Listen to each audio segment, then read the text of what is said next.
shacabka Puntland waxaan u dirayaa fariin inay la shaqeeyaan hay'adaha amniga iyo hay'adaha sharciga. waxaan rajaynayaa dadka reer Puntland waa dad xadaara leh inay xadaaradooda muujiyaan.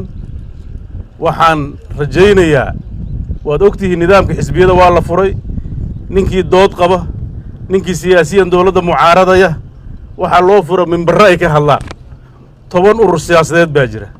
qofkii aragti siyaasadeed qaba xor buu u yahay, laakiin waxaa marna la aqbali karin nin dhahay waxbaa ka mudaaharaadaya oo laamiyada iyo jidadka iyo guryaha dadka gubaaya oo baabi'inaya oo taayirre qarxinaya oo dana kale leh. wax la aqbali kara ma ciidanka booliiska waxaa la rabaa dadkaas inay gacan ku dhigaan oo cadaaladda horgeeyaan.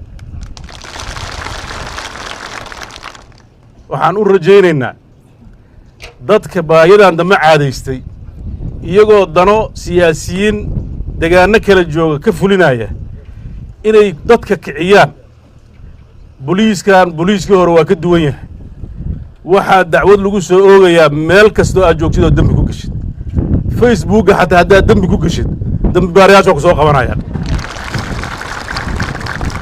dembigu ma aha kan barnaamijyada lagu qabto keliya. haddaad facebookga kacdoon iyo kicin iyo dil iyo balaayo ka shaqaysid, ogow cadaaladda Puntland waa ku arkaysaa.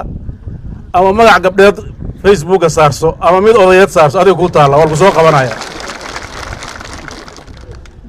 waxaan jeclahay inaan siyaasiyiinta caadaysatay oo tabar ka dhigatay dadka in la caayo, war meeshaan xisbiyaha ka furanay kaalay oo aragtidiina siyaasadeed sheega. xukuumadda aragtida siyaasadeed waa caddahay, waa tayeen iyo tiigsi, idinkaa markhaanti ka ah.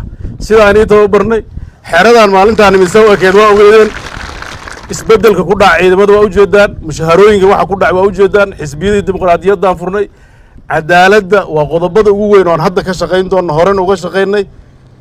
dariiqa aan ku shaqaynayno waa cad yahay, isagoo waadixa ayay meel walba ku yaallaan. waxaan rajaynaynaa intii aan sheegnay haddaan gaarno waa alxamdulilah. haddii cid wax naga dhiman xataa haysa ha noo sheegto, waxba dhiman male waa ku darayna. kaasaa dhiman ha dhahaan.